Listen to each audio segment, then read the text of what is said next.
Les unités de planification. La planification peut être représentée sous la forme d'éléments à considérer de façon cyclique, en évolution selon le changement de chacune de ses parties.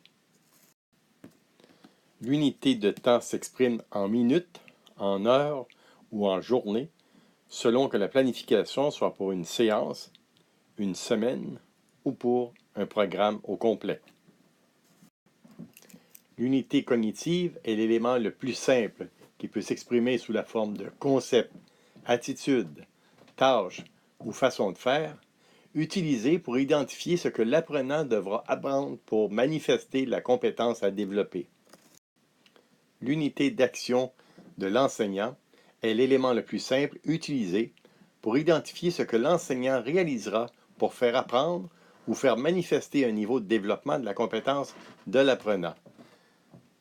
Cette unité d'action peut être liée à la planification, à la présentation de contenu, à la gestion d'activités, à l'information transmise, à la confirmation, l'infirmation, l'évaluation de contenu exprimé par l'apprenant, l'animation de rencontres, l'encouragement aux activités, l'accompagnement de l'apprenant, etc.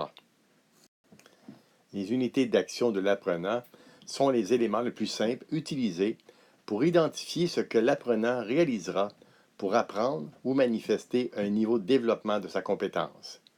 Ces actions peuvent être de percevoir, d'acquérir, de construire, d'analyser, de décider, d'agir, d'appliquer, de transférer, etc.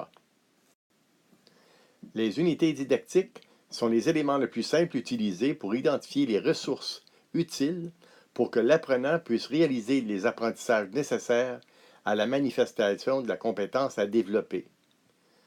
Ces unités peuvent être du matériel, des matériaux, des références, l'enseignant lui-même, les affiches, les guides, etc. L'unité de savoir est l'élément le plus simple utilisé pour identifier ce que le programme prescrit comme faisant partie de la compétence à faire développer.